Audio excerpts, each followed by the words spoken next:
Shalom warga kerajaan Allah, Anda sedang menyaksikan Rock Ministry TV.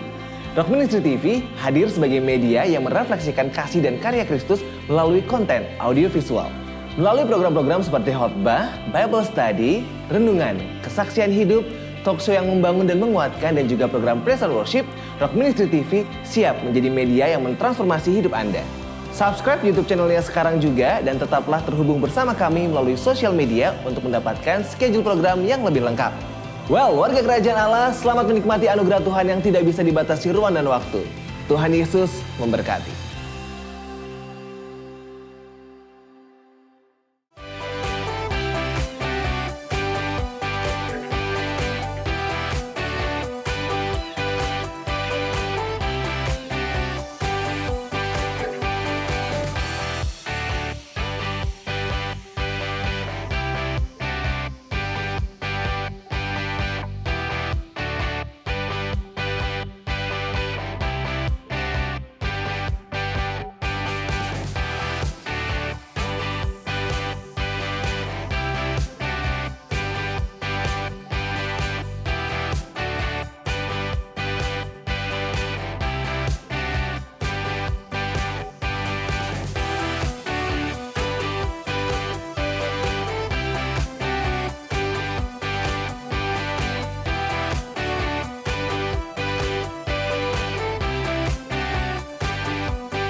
Shalom warga kerajaan, selamat bergabung dalam ibadah online service Rock Ministry. Siapkan diri Anda untuk dapat beribadah dengan nyaman, fokus, dan tidak terganggu hal apapun. Ikutlah memuji Tuhan bersama-sama, dengarkan dan catat firman Tuhan yang dibagikan. Percayalah, melalui setiap ibadah online yang Anda ikuti, hadirat Tuhan hadir di sana. Tetap setia beribadah dan hidup Anda akan mengalami pertumbuhan, berbuah, dan menjadi berkat bagi banyak orang. Ingat, ibadah online bukan nonton ibadah online. Selamat beribadah, Tuhan Yesus memberkati.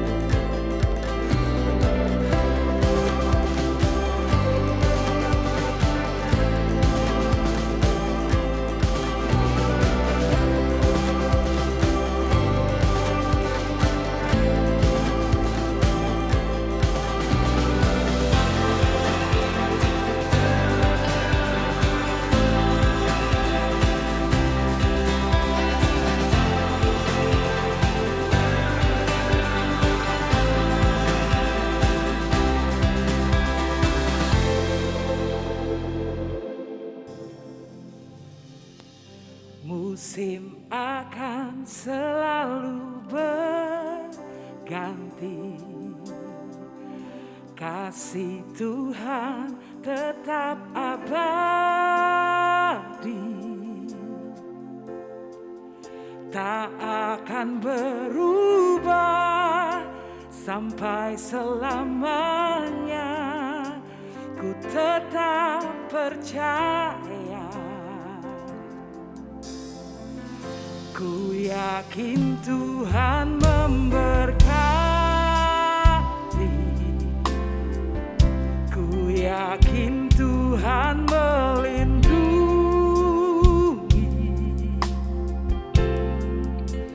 burung di udara Tuhan pelihara karena kasih-Nya. Tuhan selalu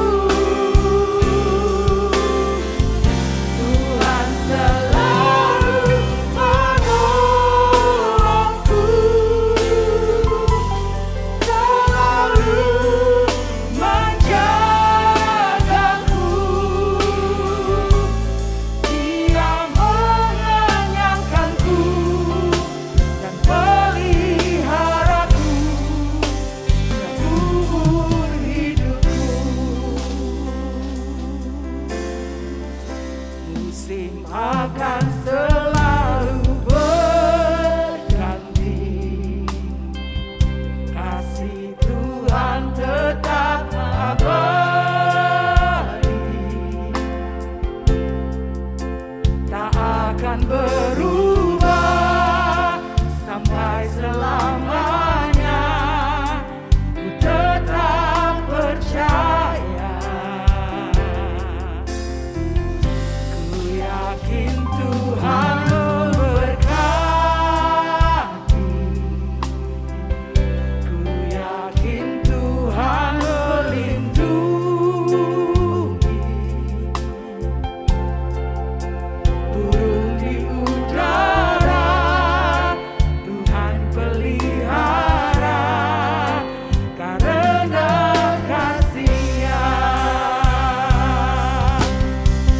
Tuhan selalu menolongku, selalu menjagaku, sehelai di rambutku tak akan terjatuh tanpa seizinku. Tuhan selalu menolongku,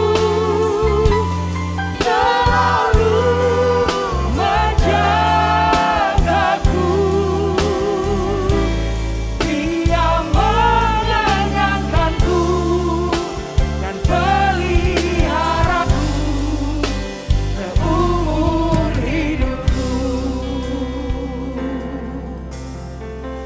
Tuhan selalu menolongku, selalu menjagaku, sehelai di rambutku tak akan terjatuh tanpa seizinku. Tuhan selalu menolongku, selalu menjagaku, Dia mengenyangkanku dan peliharaku seumur hidupku. Tuhan selalu menolongku, selalu menjagaku, sehelai di rambutku tak akan terjatuh tanpa seizinku. Tuhan selalu menolongku, selalu menjagaku,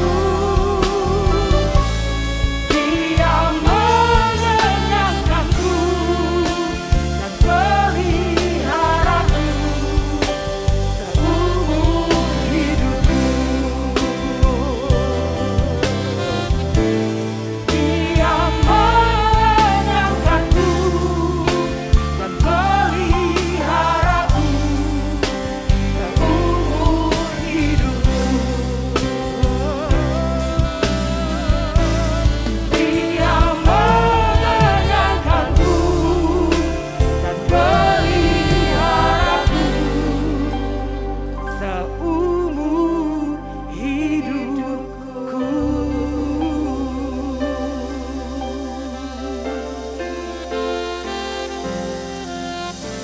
Haleluya. Kami percaya Tuhan, Engkau Tuhan yang setia dan adil. Pagi ini kami berkumpul untuk memuji menyembah Engkau, meninggikan Raja di atas segala raja, membawa pujian syukur kami kepadamu.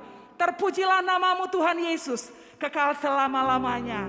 Mari sama-sama yang percaya, sorakan haleluya. Haleluya. Mari masuk gerbangnya, bawa syukur pujian bagi nama Yesus.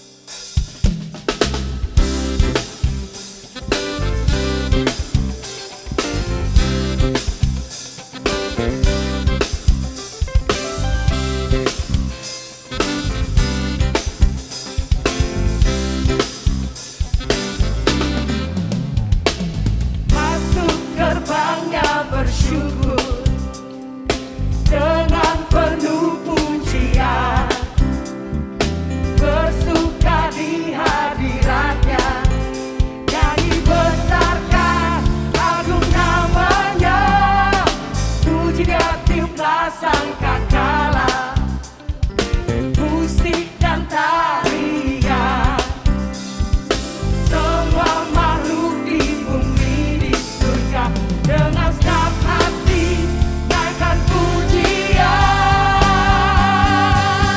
Sebab Tuhan baik, sebab Tuhan baik, sebab Tuhan baik, anugerahnya kekal selamanya. Sebab Tuhan baik, sebab Tuhan baik, sebab Tuhan baik, anugerahnya kekal selamanya. Sebab Tuhan baik, sebab Tuhan baik, anugerahnya kekal selamanya. Katakan Yesus Kristus. Yesus Kristus Allah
setia dulu, sekarang dan selamanya tidak berubah. Amin.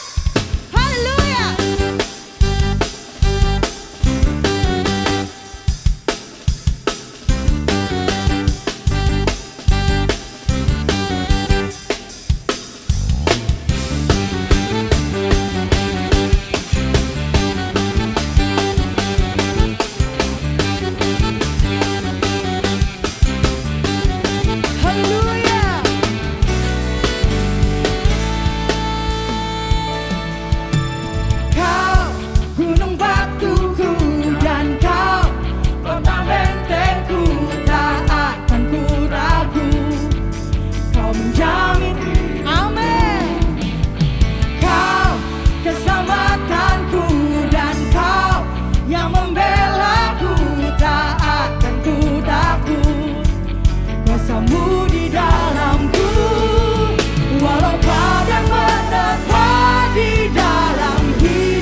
ditinggikan, Engkau layak diagungkan.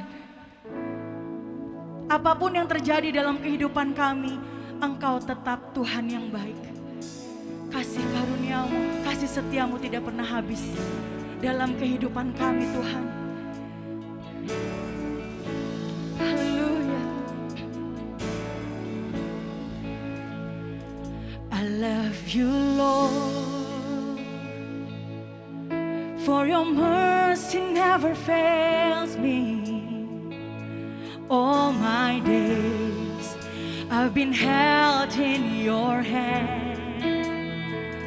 From the moment that I wake up until I lay my head, I will sing of the goodness of God.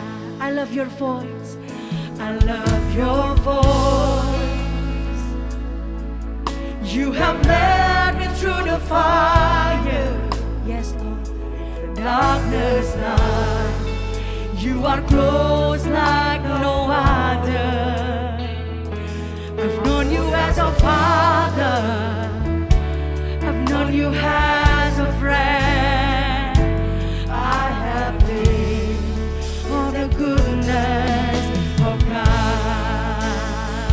Amen. All my life you have been faithful. All my life you have been so, so good. With every breath that I am able, I will sing of the goodness of God.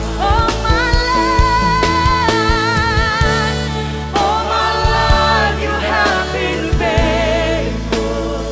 Yes, Lord. All my life you have been so, so good. With every breath that I am able, I will sing of the goodness of God. I love your voice. I love your voice. You have led me through the fire, darkness night. You are close like no other. I have you as a father. I've known you as a friend. I will sing of the goodness of God. All my life you have been faithful. Hallelujah. All my life you have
darkness, oh God.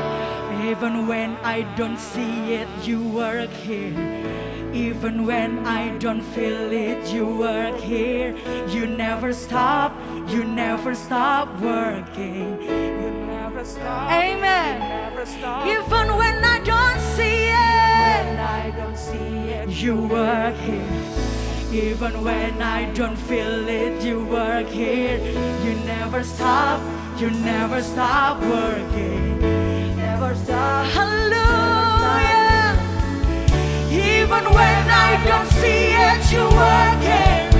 Even when I don't feel it, you work it. You never stop working. You never stop working. Even when I don't see it, you work it. Even when I don't feel it, you work it. You never stop working. You never stop. Even when I don't see it, even when I don't see it, you work it. Even when I don't feel it, you work it. You never stop working. Never stop. Even when I don't see it, you work it. Even when I don't feel it, you work it. You never stop working. You are waymaker, miracle worker, promise keeper, light in the darkness. My God, that is who you are. Yes, Jesus, 'cause you are waymaker, miracle worker, promise keeper, light in the darkness. My God, that is who you are. Because you are waymaker, miracle worker, promise keeper, light in the darkness. My God, that is who you are. You are waymaker, miracle worker, promise keeper, light in the darkness. My God, that is who you are. Dengan penuh iman, katakan saudara, waymaker, miracle worker, promise keeper, light in the darkness. Oh Jesus, you are wonderful God. Oh come on. Waymaker, miracle worker, promise keeper. Amen. That is who you are. Miracle worker, light in the darkness. That is who you are. Even when I don't see it, you work here. Even when I don't feel it, you work here. You never stop working. You never stop. Kami memegang janji-Mu Tuhan. Even when I don't see it, you work here. Even when I don't feel it, you work here. You never stop working. You never stop working. When I don't see it, you work here. Even when I don't feel it, you work here. You never stop working. You never stop working. Haleluya.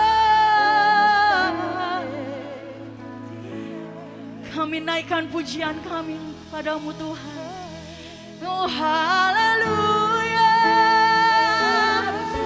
Kebaikan-Mu mengatasi langit Tuhan. Kami memegang janji-Mu Yesus. Haleluya.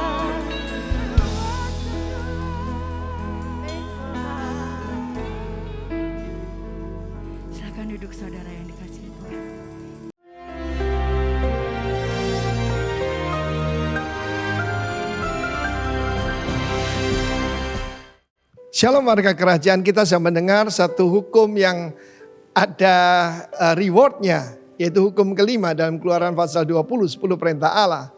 Mengapa itu ditaruh lebih depan? Bahkan barulah ya, jangan membunuh, jangan berzina, jangan saksi dusta dan sebagainya. Karena ini penting. Dan saya akan tunjukkan seseorang yang diberkati Tuhan dan umurnya panjang, yaitu Nabi Musa. Dalam Keluaran 18 ayat ke-7, ketika ayah mertuanya datang, ayat ke-7 berkata, lalu keluarlah Musa menyongsong mertuanya itu. Lalu apa? Sujud kepadanya, menciumnya. Mereka menanyakan keselamatan masing-masing lalu masuk dalam kemah. Sesudah Musa menceritakan segala yang dilakukan Tuhan, bukan dia, tapi Tuhan kepada Firaun dan orang Mesir, dan bagaimana Tuhan menyelamatkan mereka. Kita melihat bagaimana Musa, yaitu sampai 120 tahun baru meninggal dalam keadaan sehat, matanya tidak lamur, ya, meskipun dia glamur, golongan lanjut umur ya. Tetapi saudaraku, dia menghormati mertuanya, dia sambut mertuanya, lalu sujud. Saudara, perkataan sujud di sana saha. Saha itu artinya sama dengan worship. Jadi bukan kita baru saja ada yang merayakan Imlek, itu bukan pai. Kalau sederajat segini ya tangannya, lebih rendah begini, lebih tinggi begini. Maka yang dilakukan bukan pai tapi pai kui, yaitu sujud saudaraku. Wah, itu penghormatan tertinggi. Dan kita lihat bagaimana dia menceritakan tentang apa yang Tuhan perbuat. Anda mau jadi orang hebat? Dunia ini mengajarkan bigness. Firman Tuhan mengajarkan greatness. Bigness is not necessary greatness. Musa memimpin, ada yang mengatakan sampai 6 juta orang. 4 juta orang Israel, 2 juta mixed multitude. Ada yang berkata 3 juta. Di antara itulah. Mertuanya seorang pengusaha tapi juga seorang imam Tuhan di Midian. Dan kita lihat di sini, di mana-mana bangkit apa? Rasialisme. Aneh sekali. Lihat itu, Black Lives Matter itu di Amerika. Saudara, Tuhan tidak membedakan orang. Yang membedakan itu manusia. Mertuanya ini keturunan Abraham, tapi bukan dari garis keturunan dari Sarah. Tidak penting buat Musa. Dia menghormatinya. Bagaimana sikap kita pada orang tua kita dan orang tua rohani kita? Bohonglah kalau mengatakan mencintai, menghormati Tuhan, tidak menghormati otoritas. Ya, kita lihat bagaimana Musa sangat menghormati. Dan kemudian Musa mendengarkan nasihat daripada mertuanya. Dan seperti yang dikatakan mertuanya, demikianlah dilakukan oleh Musa. Karena itu Tuhan bisa memakai, yaitu seorang yang mengikuti kingdom order. Saya kalau menerima anak-anak rohani untuk mendidik mereka menjadi hamba-hamba Tuhan, nomor satu saya perhatikan bagaimana sikapnya kepada orang tuanya. Karena itu menentukan saudara. Kalau enggak, I will wasting my life untuk ngurusi orang yang memang rebel. Percuma saudara.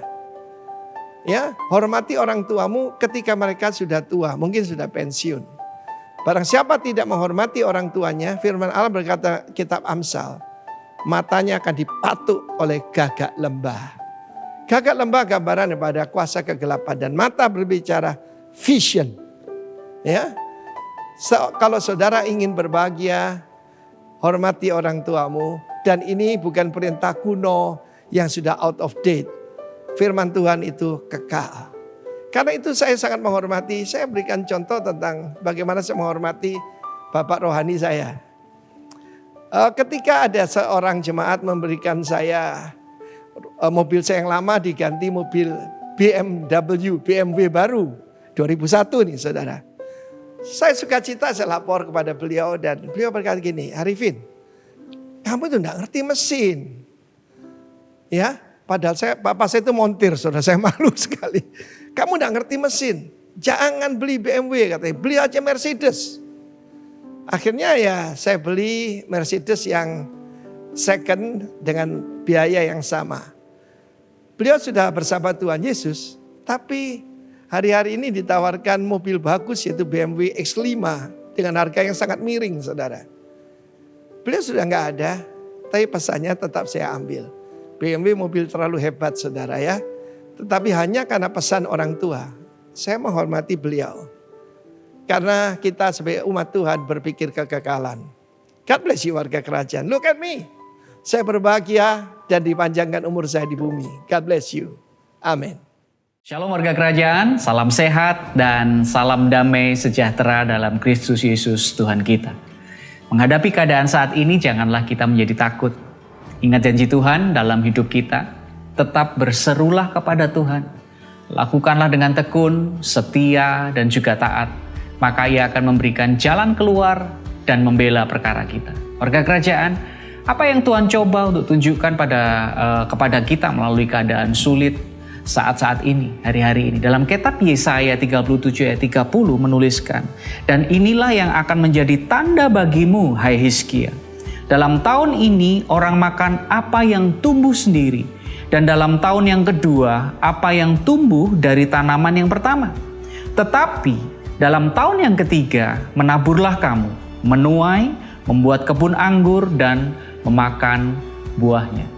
Sadar atau tidak sadar, dalam melakukan aktivitas, kegiatan kita sehari-hari, ataupun saat sedang berdiam diri, sebenarnya kita sedang melakukan satu kegiatan menabur. Amin. Entah itu menabur hal yang baik atau hal yang buruk. Tentunya kerinduan kita semua adalah menabur hal yang baik, sehingga dalam hidup kita akan menuai yang baik pula. Dan tahukah Bapak Ibu Saudara bahwa hasil atau tuaian dari setiap benih yang kita tabur itu berbeda-beda? Apa yang membedakannya? Hal yang pertama, kita harus memperhatikan apakah tanah di mana kita menabur, yaitu menabur benih adalah tanah yang berbatu, tanah yang keras, tanah di tepi jalan, atau tanah yang subur.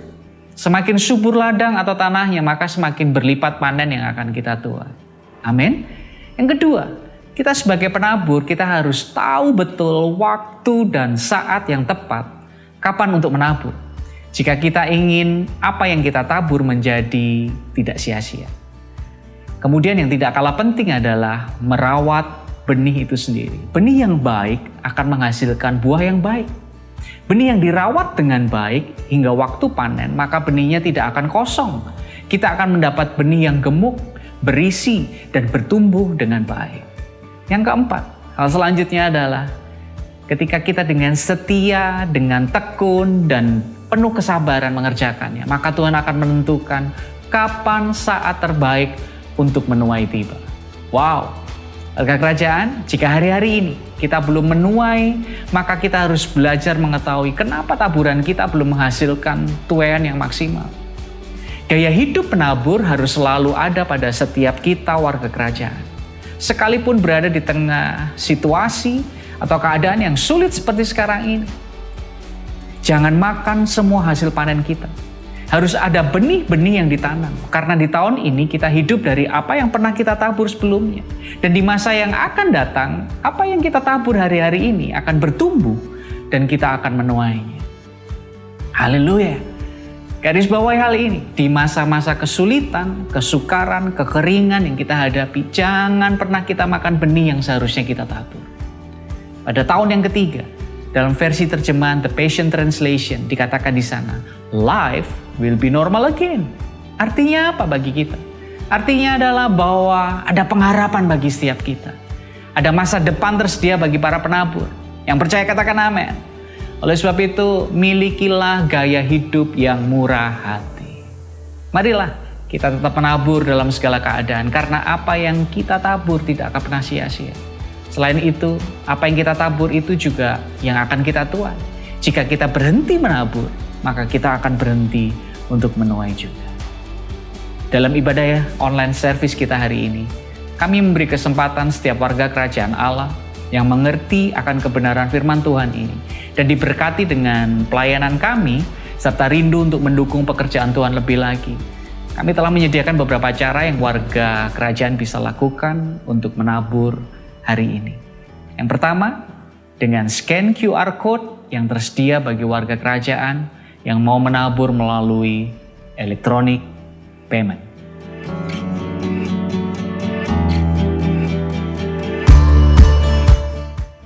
Cara berikutnya adalah melalui rekening bank BCA 669019190 atas nama GBI Lembah Pujian Denpasar untuk transaksi melalui internet banking ataupun bank transfer.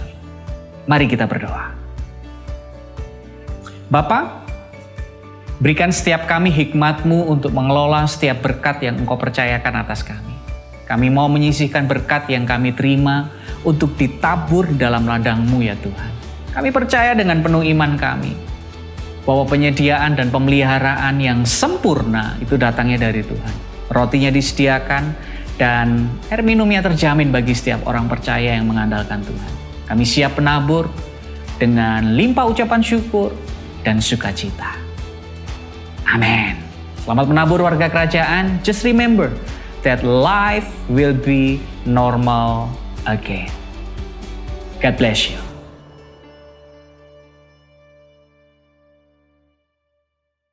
Tuhan Yesus yang baik, kami percaya Engkau bersama dengan kami di dalam keadaan apapun. Sekalipun kami ada di atas gunung, bahkan di dalam lembah yang paling kelam pun, Engkau tidak pernah meninggalkan kami. Dan kami percaya Engkau sukacitamu, kasihmu, kekuatanmu itu menjadi sumber kekuatan dalam hidup kami. Dan pagi ini berbicaralah kepada setiap kami. Kami percaya firman itu sanggup mengubahkan segala sesuatu dalam hidup kami. Sanggup menata masa depan kami dan sanggup membawa kami semakin hari semakin dekat dan menyerupai Engkau. Dalam nama Tuhan Yesus Kristus, semua yang terima berkat atau siap mendengarkan firman Tuhan bersama-sama katakan amin, amin, amin. Haleluya. Puji Tuhan saudaraku, kita masih bisa beribadah hari ini ya. Dan bersyukur sudah masuk, gak terasa sudah masuk di tahun 2021. Tahun yang luar biasa, saudara dan saya akan tercatat di dalam sejarah menjadi golongan generasi yang melewati masa-masa yang sulit ya. Sebab saudara dan saya ditentukan lebih daripada pemenang. Yang lebih daripada pemenang, berikan tepuk tangan buat nama Tuhan. Ya, lebih daripada pemenang itu tidak ngeluh, tidak ngomel, tapi melihat dan memegang janji Tuhan bahwa janji Tuhan itu sungguh ada. Janji Tuhan itu bukan dibohongi atau penuh pura-puraan, tapi sungguh-sungguh penuh damai sejahtera dan kepastian di dalam Tuhan. Baik, kalau Bapak Ibu senang judul khotbah saya siang hari ini adalah Organic Grow in God ya. Bertumbuh secara organis di dalam Tuhan ya. Organik saudara Bapak Ibu pasti sudah sering dengar perkataan organik ya. Sayur organik, bahkan sekarang juga ada daging organik juga, di mana semuanya dikatakan ini nggak pakai cairan kimia Pak. Nggak pakai pestisida dan lain-lain. Pokoknya intinya pure original nature katanya. Nah demikian juga kerohanian saudara dan saya. Seharusnya kerohanian saudara dan saya itu harus bertumbuh di dalam Tuhan secara organik. Tanpa dibumbui ya. Tanpa dicampuri atau dihamiri oleh janji-janji manis daripada dunia ini. Oleh karena itu kita harus masuk kepada inti daripada kekristenan. Inti daripada kekristenan itu adalah menjadi serupa seperti Kristus ya, menjadi serupa seperti Kristus. Mari kita baca bersama di dalam Efesus 4 ayat 14 sampai 15 dikatakan, sehingga kita bukan lagi anak-anak yang diombang-ambingkan oleh rupa-rupa angin pengajaran, oleh permainan palsu manusia dalam kelicikan mereka yang menyesatkan, tetapi dengan teguh berpegang kepada kebenaran di dalam kasih, kita bertumbuh di dalam segala hal ke arah Dia, Kristus yang adalah kepala ya. Ayat ini berbicara dengan sangat jelas bahwa kita bukan lagi anak-anak ya. Ini bukan bicara masalah umur, ini bukan bicara masalah derajat sekolah saudaraku, tetapi jelas ini bicara tentang kedewasaan dan pengenalan akan Tuhan di dalam kehidupan saudara dan saya. Sekalipun kita kadang temukan usia sudah berumur, tetapi kedewasaan atau kerohaniannya masih seperti anak-anak. Nah firman Tuhan katakan bahwa kita bukan lagi anak-anak. Artinya apa? Kita harus beranjak, berpindah dari anak-anak menuju dewasa. Artinya ada sebuah pergerakan, ada sebuah pertumbuhan yang saudara dan saya harus dilakukan. Supaya apa? Kita tidak diombang-ambingkan oleh angin pengajaran dan juga cerita palsu daripada manusia saudaraku. Dan jelas arahnya adalah menuju kepada Kristus. Nah, bagaimana orang Kristen dapat menumbuhkan kerohaniannya saudaraku? Kita harus tahu bahwa pertumbuhan kerohanian kita hanya dapat dilakukan atau dapat terjadi ketika keilahian Kristus itu disuntikan atau diinjekkan ke dalam hidup kita. Ya, saya ulangin. Kita akan menuju manusia rohani atau kebangkitan rohani ketika keilahian Kristus itu ada di dalam hidup kita. Manusia tidak akan dapat bertumbuh, ya manusia itu flesh, daging saudaraku, keakuan, keegoisan kita tidak akan dapat menuntun saudara dan saya bertumbuh menuju Kristus tanpa pertolongan daripada Roh Kudus, tanpa pertolongan dari keilahian atau ketuhanan yang ada di dalam hidup kita. Saya percaya saudara dan saya menjadi, ketika kenal Tuhan menjadi lebih baik, ada perubahan dalam hidup kita, ada buah yang dihasilkan. Tetapi kita sepenuhnya sadar bahwa itu bukan karena kuat dan gagah kita. Ya, manusia sangat sulit, ya, bahkan mustahil untuk merubah dirinya menjadi baik. Kenapa? Manusia sudah punya sifat ego yang dimiliki. Kalau Bapak Ibu punya anak kecil, ya anak kecil, baby terutama, kemudian dia pegang barang, saudaraku, pegang barang, dan barang itu menyenangkan buat dia, entah mainan atau whatever ya. Dan kemudian coba saudara datang dan minta barang itu atau ambil. Kalau saudara ambil dengan paksa, ya, dia akan semakin mengeraskan genggamannya itu, iya kan? Apalagi terus diambil dengan paksa, akhirnya anak itu pasti nangis. Nah, secara naluri manusia itu seperti itu, ya. Segala sesuatunya ditarik menuju dirinya, segala sesuatunya, bukan untuk orang lain, saudaraku. Dan apalagi untuk Kristus. Nah, oleh karena itu kita sadar bahwa ayo, ketika keilahian Kristus itu ada dalam diri kita, maka ditandai dengan kematian daging. Keegoisan, keakuan, ya, mengasihani diri sendiri, segala yang dulu arahnya ke dalam, sekarang arahnya ke atas menuju Kristus. Dan harus ditandai dengan yang namanya kebangkitan rohani. Ada 3 tanda yang menandai kebangkitan rohani orang Kristen, saudaraku, ya, di dalam pertumbuhannya. Yang pertama, dia harus berakar, ya. Berakar nih kalau saya gambarkan kata kerjanya harus bergantung, saudaraku. Yang kedua adalah bertumbuh, goalnya adalah berubah, dan yang ketiga adalah berbuah, goalnya adalah berdampak, ya, berdampak buat banyak orang. Nah, kita pelajari satu-satu, ya. Sangat penting buat manusia itu untuk berakar. Saudara dan saya digambarkan seperti tanaman. Tanaman di mana kita bertumbuh, saudaraku. Dan kita tahu bagian paling penting di dalam tumbuhan atau tanaman adalah akar. Dan hari ini kita diuji, saudaraku, ya, diuji. Apakah kita memiliki sebuah kebergantungan yang kuat? Dulu kita ngomong kita sangat cinta Tuhan. Amin. Ya kan? Berapa banyak jemaat yang cinta Tuhan? Semua angkat tangan. Berapa banyak jemaat yang rajin ke gereja? Semua angkat tangan. Berapa banyak jemaat yang percaya bahwa hidupnya ada di dalam tangan Tuhan? Semua angkat tangan, saudaraku. Tetapi pandemik ini membuat kita semua belajar, ya, belajar. Orang jadi aware semuanya. Dunia ekonomi mundur. Tetapi proses adaptasi harus berjalan lebih cepat lagi. Ya, saya ulangin. Ekonominya mundur, tetapi proses adaptasi manusia berlari jauh lebih cepat lagi, saudaraku. Dan kalau kita tidak mau beradaptasi, saudaraku, kita pasti lewat ketinggalan. Dulu begitu berapi-api, begitu luar biasa. Dulu hari Senin ke gereja, Selasa ke gereja, Rabu ke gereja, Rabu komsel, hari Kamis, dulu saya Senin tuh kingdom training, SOM. Selasa itu dulu pertemuan pemuda. Rabu komsel, hari Kamis itu latihan musik, hari Jumat doa malam, hari Sabtu ibadah pemuda, hari Minggu ibadah umum. Ya, kalau ibadah umum kadang-kadang 2 kali sampai nggak mau ketinggalan pokoknya. Ya, Senin kingdom training lagi, Selasa pertemuan pekerja lagi, Rabu komsel lagi, terus everyday, saudaraku. Ya. Dan kemudian tidak pernah ketinggalan. Terus hari-hari ini seperti apa keadaan kita? Apakah kita masih mengalami sebuah gairah yang sama? Apakah kita masih mengalami sebuah semangat yang sama dengan yang dulu, saudaraku? Ya, Kalau tidak kita mesti cek. Artinya apa? Ada kebergantungan kita yang salah dalam hidup kita. Dulu ketika kerjaan kita bagus, posisi kita aman, penjualan lancar saudaraku, gak ada masalah semuanya. Kita selalu berkata Tuhan itu baik, Tuhan itu luar biasa, ya, dan Tuhan itu sanggup menyelesaikan segala perkara di dalam hidupku. Tetapi ketika keadaan menjadi seperti sekarang ini, iman kita mulai ragu-ragu. Kamu percaya Tuhan Yesus? Percaya, ya, percaya. Kamu yakin? Yakin.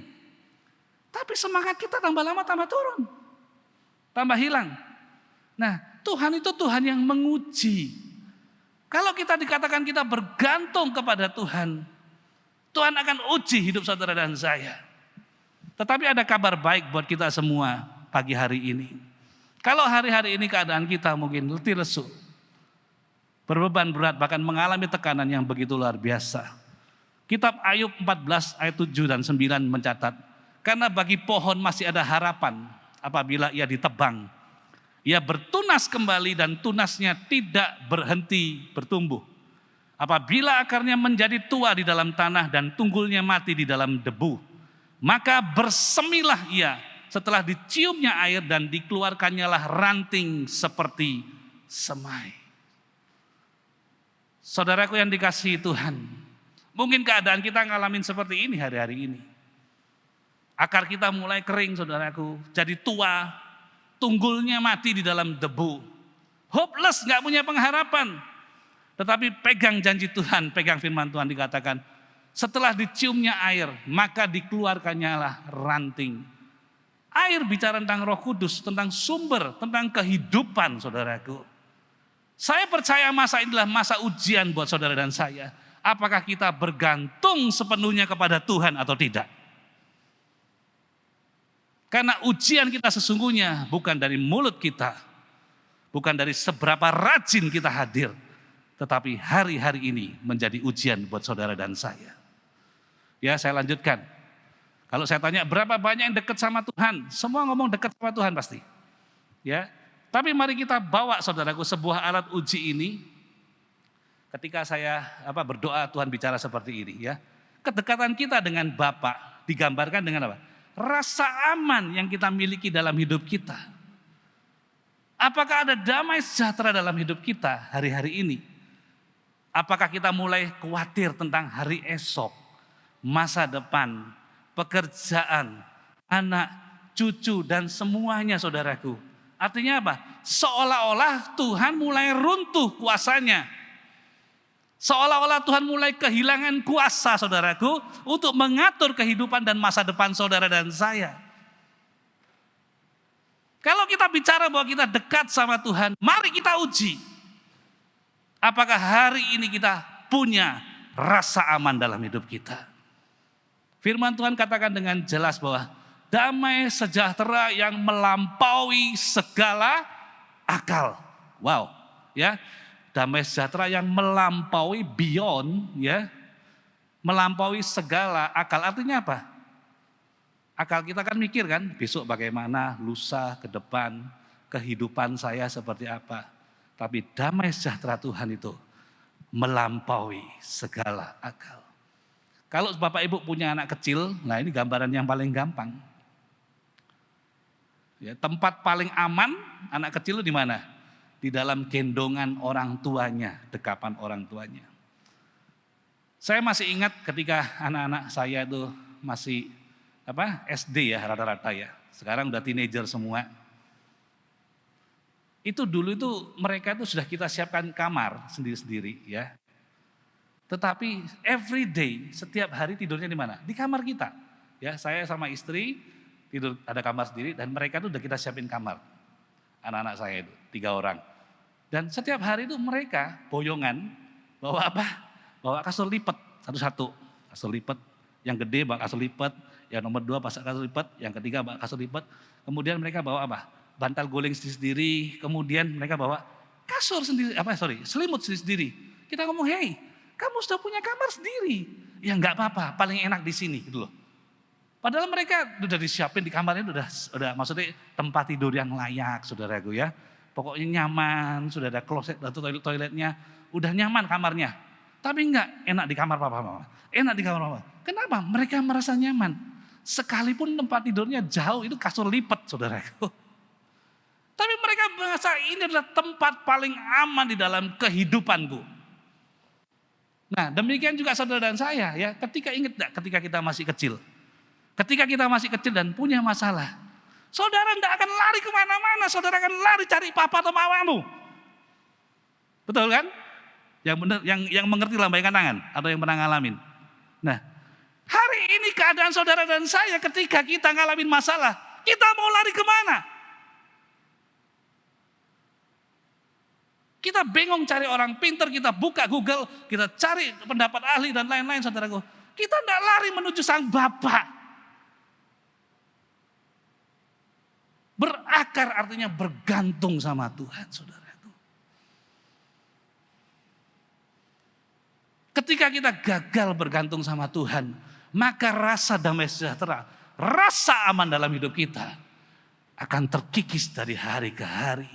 Dan tadi dikatakan pengajaran-pengajaran yang sesat, dongeng manusia, apa itu, hoax datang, saudaraku, dalam hidup kita.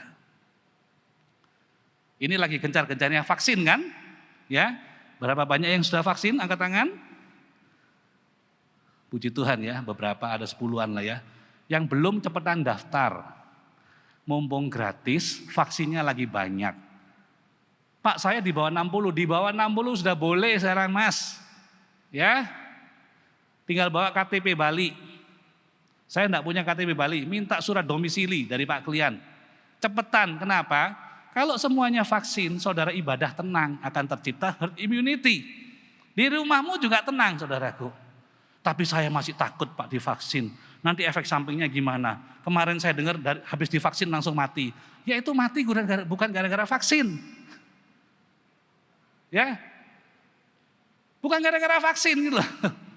Bayangin yang divaksin tuh berapa banyak, jutaan dah. Di Indonesia udah 3 juta lebih yang divaksin tahap 1. Kalau ada satu aja bermasalah, gencar masuk hoax. 1 dibanding 3 juta apa artinya, saudaraku? Tapi aman enggak? Ya, saya mikir aman enggak ya? Waktu itu saya juga mikir. Saya pikir gini, Pak Jokowi aja divaksin Sinovac. Ya. Terus beberapa presiden yang lain, kalau enggak salah saudaraku, yang pakai Sinovac ini Brasil, Turki, semua divaksin Sinovac. Saya mikir apa saya lebih hebat dari Pak Jokowi gitu aja. Sampai cek ruwetnya mikir gitu, saudaraku. Iya kan? Saya percaya ketika Pak Jokowi mau divaksin aja, itu ahli udah ngitung semua, udah mikirin semua. Aman tidaknya. Kita dengerin satu hoax, saudaraku. Satu keluarga, jangan vaksin ya, bahaya nanti efek sampingnya. Jadi keminter jadinya. Jangan mau termakan hoax. Ya, berita yang simpang siur itu membuat saudara dan saya tersesat. Pak Gembala dan tim Satgas tidak henti-hentinya untuk mendukung saudara dan saya. Nah pasti tanya, Pak David sudah vaksin enggak? Sudah. Ya saya sama istri puji Tuhan tanggal 9 kemarin sudah vaksin. Nanti vaksin lagi tahap 2 minggu lagi, saudaraku. Ayo disiapin, jalanin. Kecuali ya Pak saya lebih hebat dari Pak Jokowi, ya sudah saya angkat tangan, saudaraku ya. Tapi kalau menurut saudara, ini harus lakukan. Tuhan sudah siapkan melalui hikmat yang diberikan kepada para ahli dan dokter, saudaraku. Ya.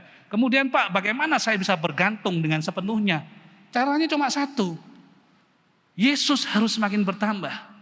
Diri kita harus semakin berkurang. He must greater and greater. And we must less and less, saudaraku. Siapa yang harus ditinggikan? Tuhan harus ditinggikan dalam hidup kita. Mari, yang pertama, jangan sampai rasa aman itu hilang dalam hidup kita. Ketika kita tidak bergantung sama Tuhan, maka rasa aman itu menjadi hilang. Berikutnya, Tuhan suruh apa? Bertumbuh, saudaraku. Ya, bertumbuh. Ketika kita akar yang terhubung, maka saatnya saudara dan saya untuk bertumbuh. Banyak orang Kristen ngalamin stuck dalam hidupnya. Dan mereka gak mau bertumbuh. Baik, bagaimana Pak saya bisa bertumbuh di dalam Tuhan? Pertama, saudara dan saya harus bertumbuh di dalam firman. Ya, dalam firman. Kenapa kok saya harus belajar firman? Karena firman itu mengandung kebenaran. Yohanes 8:31-32 katakan, jika kamu tetap dalam firman-Ku, kamu benar-benar adalah murid-Ku, dan kamu akan mengetahui kebenaran, dan kebenaran itu akan memerdekakan kamu, saudaraku. Ya, artinya apa? Kita disebut murid Tuhan ketika apa? Ketika kita diam di dalam firman Tuhan.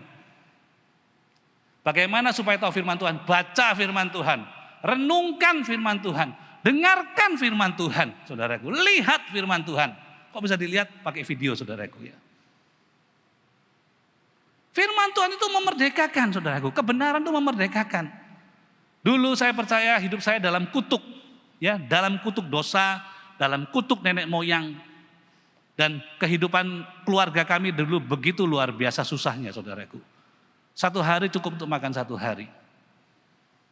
But by the grace of God, atas kemurahan Tuhan, ketika kenal Tuhan secara pribadi, firman Tuhan katakan apa? Kutuk itu diubah jadi berkat. Diubah jadi berkat, dimerdekakan, saudaraku. Dulu saya orangnya sangat mudah jealous, iri, ya, dengki. Tidak senang lihat orang lain diberkati, tidak senang lihat orang lain sukses, saudaraku. Tapi ketika saya tahu firman Tuhan, ya, belajar firman, dimerdekakan bahwa berkat itu dari Tuhan, sesuai kesanggupan kita. Ya, dulu saya orangnya sulit nolong orang lain, maunya cuma mementingkan diri sendiri, semua untuk saya, untuk keluarga saya. Tetapi ketika tahu firman Tuhan, dimerdekakan pola pikirnya. Firman itu memerdekakan, membawa kebenaran yang memerdekakan. Yang kedua, firman Tuhan itu mengandung janji. Latihan badani terbatas gunanya, tetapi ibadah itu berguna dalam segala hal karena mengandung janji baik untuk hidup ini maupun hidup yang akan datang, saudaraku. Nah, perhatikan, latihan badani terbatas, ya. Kalau Bapak Ibu atlet olahraga, ya, itu menguntungkan, tapi terbatas. Tetapi dikatakan tetapi ibadah itu, nah perhatikan, perkataan ibadah itu bukan ibadah hari Minggu, ya. Ibadah itu bukan ibadah komsel, bukan. Perkataan ibadah ini dalam bahasa aslinya adalah eusebia. Eusebia itu digambarkan kehidupan yang saleh, kehidupan yang sesuai firman Tuhan, kehidupan yang sama seperti Kristus. Jadi ketika kita baca firman Tuhan dan kita belajar untuk hidup saleh sama seperti Kristus, saudaraku, dikatakan itu mengandung janji dalam kehidupan saudara yang berguna untuk kehidupan hari ini dan kehidupan yang akan datang. Jangan pernah anggap remeh ketika kita ngalamin perubahan dan hidup kita jadi lebih baik. Saya masih ingat ketika saya baru bertobat tahun 96. Ya, dan saya senang ngambilin ayat-ayat, saya print, saya taruh di meja kerja saya. Waktu itu saya masih kerja ikut orang. Dan setiap kali teman-teman saya lewat, dia baca yang baru. Besok dia baca yang baru. Besok dia baca lagi yang baru. Dia ngomong gini, kamu kok kayak pendeta sekarang gitu. Ya. Saya sudah pendeta belum, baru bertobat, saudaraku, ya. Tetapi orang mulai melihat perubahan demi perubahan dalam kehidupan saudara dan saya. Apa itu? Eusebia. Kehidupan yang saleh, yang sama seperti Tuhan. Dan ketika saudara belajar hidup saleh, ingat janji Tuhan itu yang dikatakan ya dan amin akan mengikuti hidup saudara dan saya. Yang percaya berikan tepuk tangan buat nama Tuhan. Yang berikutnya, ya, janji Tuhan, firman Tuhan mengandung apa? Kuasa, ya. Kuasa itu apa? Mengubahkan hidup kita untuk mengalahkan iblis, menciptakan damai sejahtera dan lain-lain, saudaraku. Bagaimana Tuhan Yesus mengalahkan iblis? Tuhan tidak mengambil pistol. Tuhan tidak mengambil senjata yang paling mutakhir, tetapi dikatakan ada tertulis, firman-Nya berkata. Perkatakan firman. Ketika saudara tertekan dalam tekanan ketakutan, yang keluar puji-pujian. Puji-pujian itu apa sih? Firman Tuhan. Bagaimana puji-pujian muncul? Semua dari Alkitab, saudaraku. Ya, semua dari Alkitab. Kalau ada pujian bukan dari Alkitab, ya bukan untuk Tuhan, kan? Ketika puji-pujian muncul, dinaikkan, saudaraku, ada kuasa yang menyertai saudara. Dikatakan sebab Tuhan tidak memberikan kepadaku roh ketakutan, tetapi Dia memberikan roh yang membangkitkan kasih, kekuatan dan ketertiban. Tiba-tiba ketakutan itu lenyap. Ketika kita sakit saudaraku, apa yang terjadi saudaraku? Letih, lesu. Ingat ada semangat yang baru yang Tuhan berikan. Dia Jehovah Rafa, Tuhan yang menyembuhkan, Tuhan yang memberikan kekuatan. Ada kekuatan. Termasuk apa? Pemulihan saudaraku. Ya, makanya ini saya pesan juga buat orang tua, termasuk anak-anak. Kalau di dalam keluargamu ada yang bermasalah, anakmu bermasalah, orang tuamu bermasalah, jangan sampai dari mulut kita nih keluar perkataan-perkataan yang meruntuhkan, bahkan perkataan-perkataan yang mengandung kutuk. Kenapa? Karena perkataan kita berkuasa. Perkatakan, anak saya hebat, kamu akan jadi orang baik, kamu akan jadi anak yang berguna, kamu akan dipakai Tuhan. Lu belum bisa apa-apa Pak, percayalah bahwa firman Tuhan itu mengandung kuasa. Akan tiba saatnya Tuhan mengubahkan mereka. Dan yang terakhir, firman Tuhan itu meningkatkan iman saudaraku. Di dalam Roma catat bahwa iman itu timbul dari pendengaran dan pendengaran oleh firman Kristus. Tanpa iman saudara tidak akan diselamatkan. Ya, kita diselamatkan karena iman. Dan kita mengenal Tuhan lebih lagi karena iman. Firman itu luar biasa. Yang pertama bertumbuh di dalam firman. Yang kedua, yang berikutnya katakan gini. Setelah membaca dan mendengarkan firman Tuhan, bukan berarti saudara dan saya sudah baik dan taat. Ingat, membaca firman, merenungkan firman itu bukan rutinitas. Tapi dikatakan tadi eusebia, hidup yang saleh, hidup yang dipraktekkan firman Tuhan. Ya, jangan cuma bangga baca firman, tetapi banggalah ketika kita melakukan firman Tuhan. Dan banyak orang diberkati oleh kehidupan kita karena Kristus bekerja dalam hidup kita. Yang kedua adalah bertumbuh di dalam mana? Di dalam komunitas, di dalam community. Gembala Komsel. Nah, di manakah Gembala Komsel hari-hari ini? Apakah semangatmu masih sama dengan yang dulu? Nah, seringkali orang berkomunitas mencari orang-orang yang nyaman, yang sama umurnya, yang pekerjaannya dan lain-lain. Tapi hari ini saya berkata, carilah komunitas yang tidak nyaman, yang membuat saudara dan saya maju, berubah hidup kita menjadi sama seperti Kristus. Banyak orang berteman, kenapa kamu berteman dengan si A? Oh enak, orangnya baik. Saya sering dikirim makanan. Habis kirim makanan, upload di Instagram. Thank you sis, bla bla bla bla bla bla.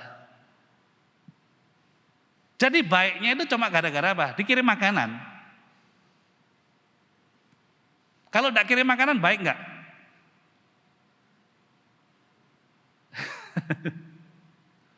Belum tentu Pak, orang itu tidak pernah ngasih apa-apa. Jangan salah, mungkin orang itu berdoa buat saudara dan saya. Ketika engkau sakit dia berdoa dan saudara sembuh. Ketika kita akan mengalami kecelakaan, ujian, gangguan daripada iblis, orang itu berdoa buat kita. Dan kita diselamatkan karena Tuhan mendengar doa orang itu. Kadang-kadang kita cuma cari orang yang nyaman dengan kehidupan kita. Yang tidak ganggu privasi kita, yang tidak ganggu titik kritis kita. Yang cuma happy-happy, kalau kumpul happy, cerita yang happy-happy, yang menyenangkan saja, makan-makan, terus cepret-cepret, upload di medsos, terus pulang. Orang bilang, wah kamu happy community ya. Ya mungkin mereka happy secara daging saudaraku. Tetapi mau jujur katakan, tidak ada perubahan di dalam kehidupan mereka. Komunitas yang seperti apa yang saudara dan saya mau pilih hari-hari ini? Ada sebuah pepatah katakan, show me your friend and I will show you your future.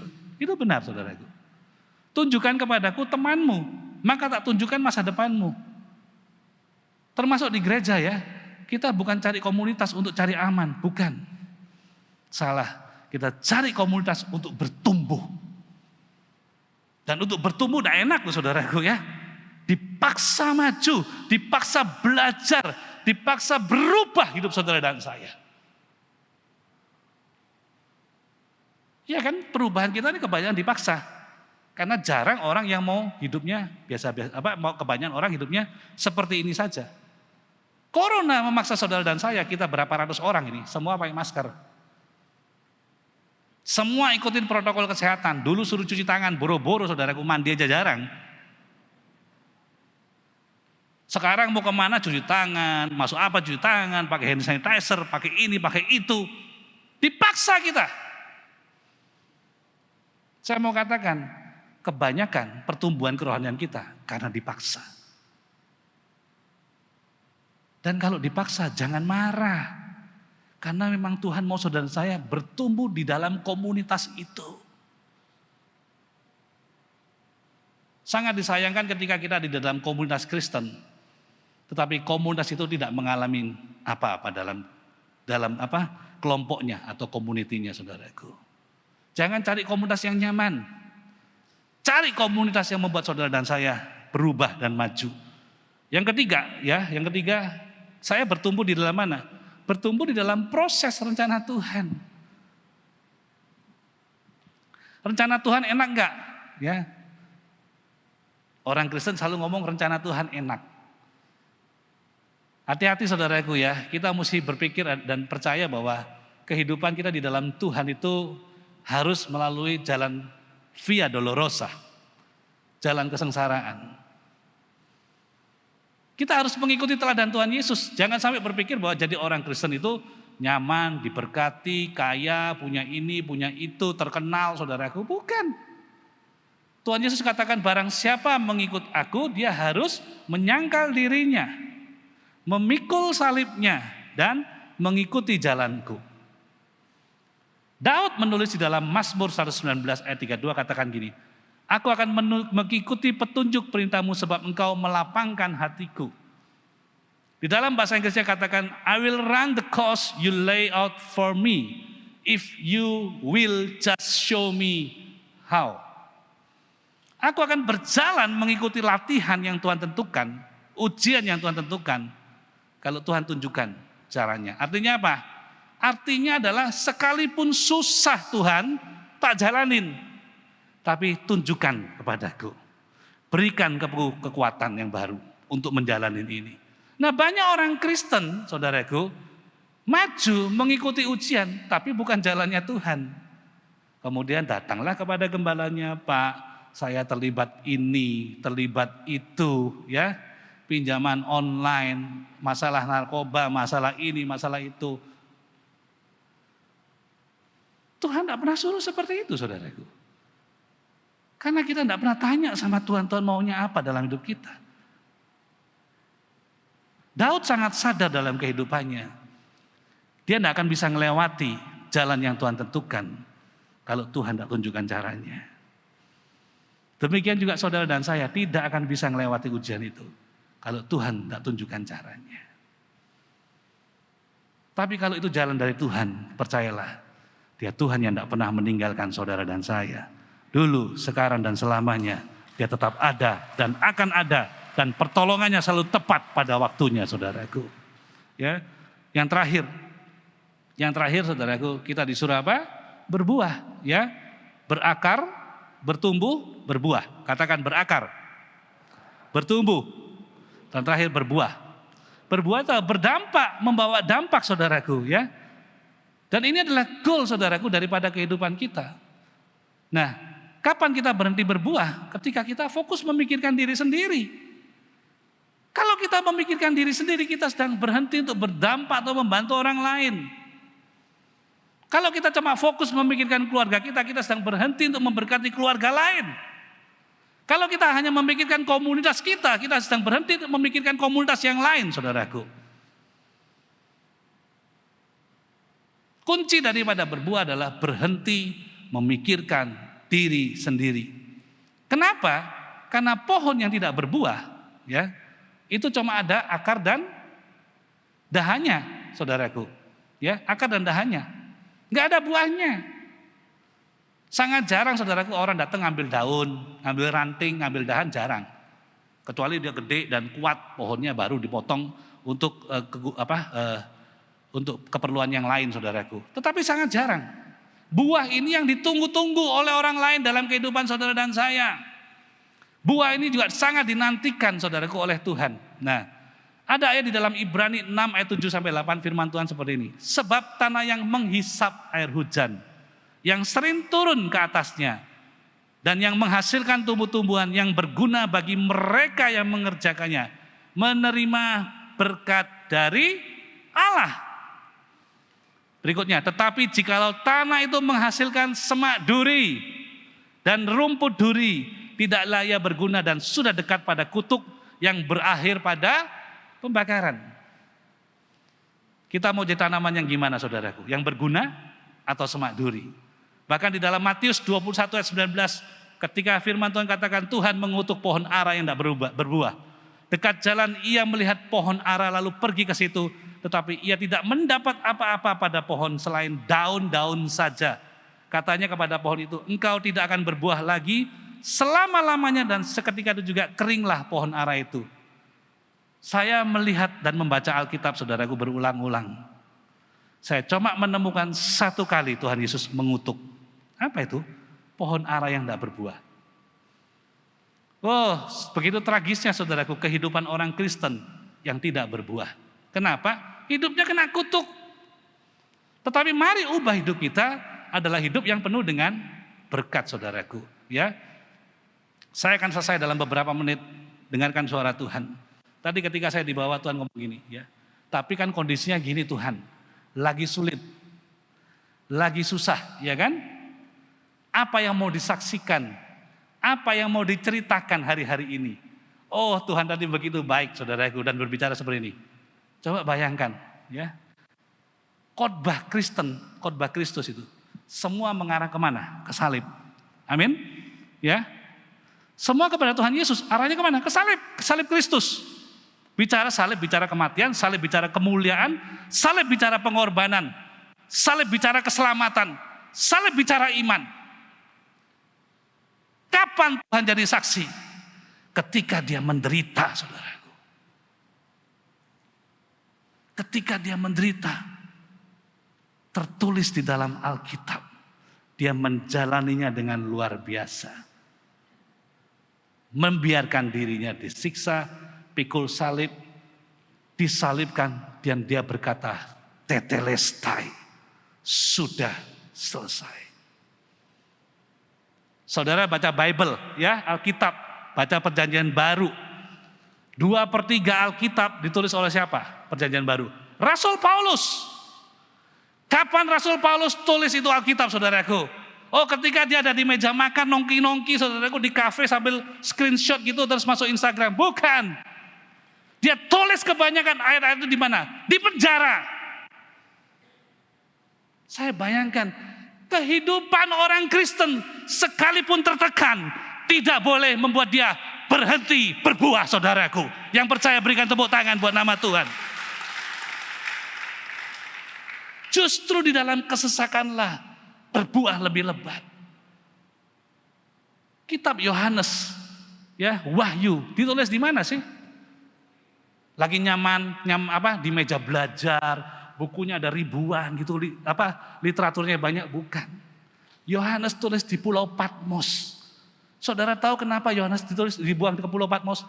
Dia dianiaya, tidak mati-mati. Ini ya luar biasa satu nih, ya, rasul luar biasa. Digoreng, tidak mati juga.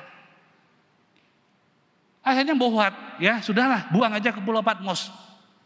Di pengasingan, dia tidak merenungi nasibnya.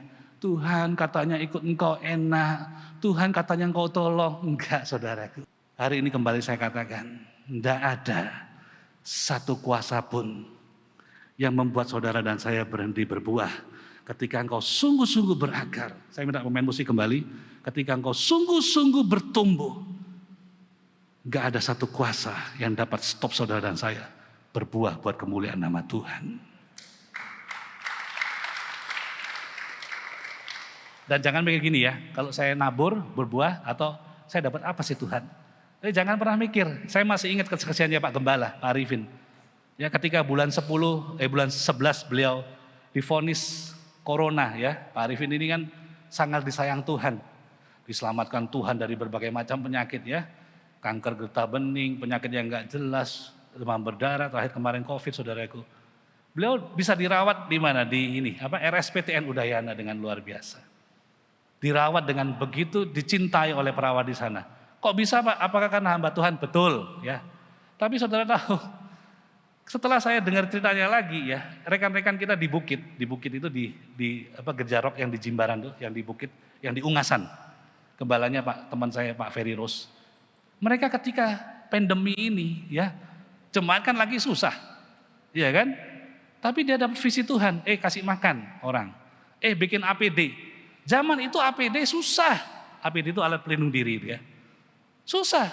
Tapi dia dapat hikmat Tuhan, dapat visi Tuhan untuk lakukan seperti itu. Akhirnya apa? Dia mulai langkah iman.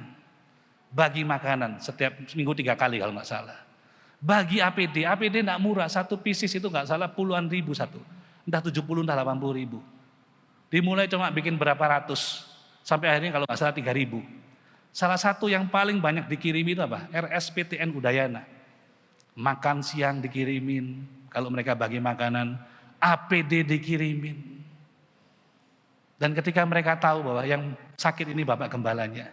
Oh, suster di sana, dokter di sana begitu luar biasa. Kenapa? Karena ada yang nabur. Ada yang nabur, saudaraku. Saya pun ngalamin banyak hal seperti itu. Ya, ketika kebaikan Tuhan itu diteruskan, ya, by the grace of God, ya, nolong orang, bantu orang, karena meneruskan aja kan. Tiba-tiba ketika kita ngalamin kesesakan, ada aja yang bantuin kita gitu loh. Dari mana? Ingat, orang yang berbuah itu tidak pernah mikir siapa yang makan, siapa yang dapat. Dan berpikir gua dapat apa? Karena sumbernya bukan dari buahnya, sumbernya dari akarnya. Sumbernya dari akarnya. Buah bukan sumber kehidupan saudara dan saya. Akar adalah kehidupan saudara dan saya. Perkuat akarmu. Perkuat pertumbuhanmu di dalam firman, di dalam komunitas, di dalam proses. Maka buahmu itu jadi berkat buat orang lain. Dan Pak nanti tanamannya mati. Tanaman tidak pernah mati saudaraku. Kok bisa gitu? Gini ya. Tanaman boleh habis umurnya. Tetapi ketika buah itu jadi makanan. Ketika buah itu diambil. Bijinya, seednya ditanam kembali. Maka akan ada tanaman-tanaman yang baru. Dari satu tanaman muncul satu kebun. Dari satu kebun muncul satu hutan. Dari satu hutan akan merambah seluruh dunia. Sampai kemuliaan Tuhan dinyatakan dalam kehidupan kita semua saudara. Mari kita berdoa. Terima kasih Tuhan. Mari bangkit berdiri, saya ajak saudaraku. Oh Tuhan. Kebaikan-Mu Tuhan. Kebaikan-Mu Tuhan. Hamba merasakan Roh Kudus hadir di tempat ini. Hamba rindu berdoa buat setiap kita. Mungkin kau hari ini letih, lesu, berbeban berat. Ngalamin ketakutan dalam hidupmu. Tetapi responi firman Tuhan. Berakar, bergantung di dalam Tuhan. Bergantung di dalam Tuhan. Jangan fokus sama buahnya. Buah itu cuma hasilnya. Apabila saudara tadi mendengarkan firman Tuhan dan saudara mau doakan, angkat tanganmu, angkat tanganmu. Angkat tanganmu. Angkat tanganmu. Yes God. Bapak Engkau melihat setiap tangan yang terangkat. Tolong kami Tuhan, tolong kami. Untuk ubah paradigma kami. Kami tidak mau fokus sama buahnya. Kami tidak mau fokus sama yang lain. Kami mau fokus sama akar kami. Kami mau bergantung sepenuhnya kami kepada Tuhan saudaraku. Rasa aman kami hanya di dalam Engkau. Rasa aman kami bukan dari yang lain Tuhan. Dan kiranya Tuhan jamah setiap kami di tempat ini. Kami mau sungguh-sungguh fokus dalam Engkau. Ketika akar kami benar, maka kami akan bertumbuh. Kami akan berbuah. Dan nama Tuhan dimuliakan. Berkati jemaat-Mu, jamah jemaat-Mu Tuhan. Dan kami akan berubah hidup kami. Dalam nama Tuhan Yesus. Haleluya. Amin. Bapak Ibu sambil menunggu pemusik akan menyanyikan lagu, kita persiapkan perjamuan. Dalam Yesus ku berikan kemuliaan atas kenanganku. Sungguh ku terpesona akan kekuatan dan kuasa-Mu. Tak dapat ku mengukurnya, namun semuanya tak dapat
roti ini tinggi. Seperti firman Tuhan katakan, penderitaan Kristus menjadi teladan, menjadi suratan yang terbuka buat saudara dan saya. Kristus tidak pernah berhenti sampai selesai. Saya percaya iman jemaat kita, jemaat di Lembah Pujian ini akan mengikuti jejak daripada the captain of salvation itu, pelopor keselamatan itu, Tuhan Yesus Kristus. Iman kita tidak berhenti karena kita percaya janji Allah akan digenapi dalam hidup kita.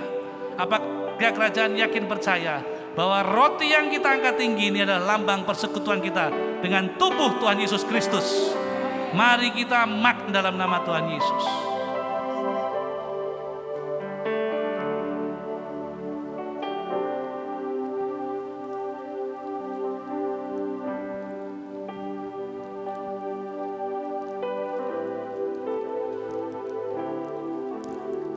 Mari angkat cawan anggur ini. Jangan terpesona dengan berkat Tuhan. Saya ulangin. Jangan terpesona dengan berkat Tuhan. Karena itu cuma bonus. Firman Tuhan katakan, cari dahulu kerajaan Allah dan kebenarannya, maka semuanya akan ditambahkan kepadamu. Cari sang sumber itu. Cari sang sumber itu. Berakar dengan kuat. Seperti Kristus ketika darahnya tercurah supaya saudara dan saya bukan cuma diselamatkan, tetapi dibukakan mata rohani kita dan menerima kerajaan itu.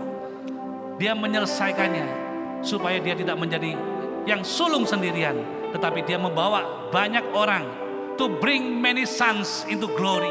Membawa jemaat Lembah Pujian ini, orang yang percaya itu menjadi putra dan putri kerajaan Allah.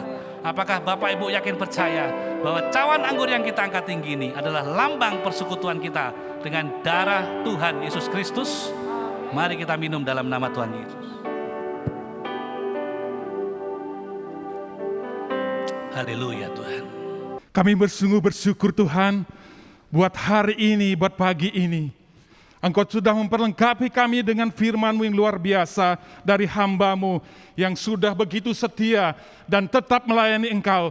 Dan pada hari ini Tuhan, hamba-Mu Tuhan Bapak Gembala kami, Bapak Timotius Arifin, akan pergi ke Surabaya untuk melayani Engkau. Kami percaya penyertaan-Mu adalah sempurna bagi Bapak Gembala kami di dalam nama Tuhan Yesus. Kemuliaan akan selalu menyertainya dan keselamatan akan selalu menjadi barisan depannya dalam nama Yesus. Tuhan memberkati perjalanannya, Tuhan perjalanan beliau dari Bali ke Surabaya. Biarlah penyertaan keselamatan pada Engkau selalu menyertainya sehingga boleh sampai di tujuan dengan selamat dan boleh melayani Engkau dengan luar biasa untuk meninggikan dan memuliakan nama-Mu. Kami percaya penyertaan-Mu sempurna baginya Tuhan. Dan pada hari ini juga Tuhan, kami berdoa untuk setiap keluarga-keluarga kerajaan-Mu Tuhan. Dimanapun, apapun keadaannya saat ini Tuhan. Sekalipun saat ini mengalami masa-masa yang sulit, kami percaya ketika anak-anak-Mu seperti firman-Mu nyatakan Tuhan. Seperti pohonnya ditanam di tepi aliran sungai. Demikianlah setiap orang yang menaruh harap padamu Tuhan. Engkau akan memberkati setiap keluarga-keluarga. Engkau akan melimpahi mereka dengan berkat kasih anugerah yang luar biasa. Tuhan, berikan terus Tuhan setiap keluarga-keluarga hati yang terus menaruh harap padamu. Hati yang terus Tuhan mengandalkan Engkau. Sebab firman-Mu, janji-Mu iya dan amin. Engkau menyatakan diberkati orang yang selalu mengandalkan Engkau Tuhan. Demikianlah setiap anak-anak-Mu, setiap keluarga-keluarga kerajaan Allah. Mereka akan selalu hidup berkecukupan. Mereka akan selalu mengalami janji-janji Tuhan dalam setiap kehidupan mereka. Engkau sungguh luar biasa Tuhan. Kami percaya Tuhan, Engkau tidak akan pernah meninggalkan anak-anak-Mu Tuhan. Engkau akan selalu melimpahkan yang terbaik dalam setiap kehidupan mereka. Engkau yang menguatkan kaki mereka. Engkau akan selalu memberkati dalam usaha pekerjaan mereka. Dan setiap janji-janji firman-Mu, mereka akan mengalami. Kalau mereka pernah Tuhan mendengar, seperti Ayub, mereka akan berkata, selama ini aku mendengar dari orang lain. Tapi pada hari ini aku melihat sendiri, aku merasakan sendiri bahwa Tuhan menyertai aku. Demikianlah terjadi bagi setiap keluarga-keluarga kerajaan-Mu. Dan Tuhan kami berdoa juga untuk setiap anak-anak-Mu yang sudah Engkau tempatkan dalam kedudukan jabatan pemerintahan dimanapun Tuhan. baik di daerah-daerah maupun di pusat Tuhan. Biarlah mereka selalu Tuhan dalam setiap tugas dan pekerjaan mereka. Mereka senantiasa menyatakan nilai-nilai kerajaan Allah. Sehingga kehadiran mereka seperti Yusuf, seperti Daniel, Mesah, dan Abednego Tuhan. Engkau menjadikan mereka berkat. Engkau menjadikan mereka sumber pemulihan bagi pemerintahan dalam tugas pekerjaan mereka. Melalui mereka, Engkau akan menyatakan kuasa-Mu. Melalui mereka, Engkau akan memberkati negeri ini. Melalui mereka, Engkau akan mengadakan pemulihan buat bangsa ini. Kami percaya dan kami berkati anak-anak-Mu. Mereka akan Kau sertai dengan nilai-nilai kerajaan yang mereka akan selalu pegang. Berintegritas di dalam Engkau. Terima kasih Tuhan. Segala hormat, kemuliaan, pujian, syukur hanya bagi Engkau yang kudus dalam nama Yesus. Haleluya. Amin. Mari jemaat angkat tangan, terima berkat Tuhan. Pulanglah dengan keyakinan yang baru bahwa engkau seperti tumbuhan yang ditanam di pelataran bait suci. Engkau akan bertumbuh seperti pohon kurma, kekuatanmu seperti pohon tarbantin, dan engkau akan menghasilkan buah pada musimnya. Tanamanmu jadi obat, buahmu jadi makanan, dan engkau menjadi tempat perlindungan yang teduh sampai nama Tuhan dimuliakan melalui hidupmu. Terimalah berkat yang tidak berkesudahan atas nama Bapa, Putra, dan Roh Kudus. Semua yang terima berkat Tuhan bersama-sama katakan amin, amin, amin.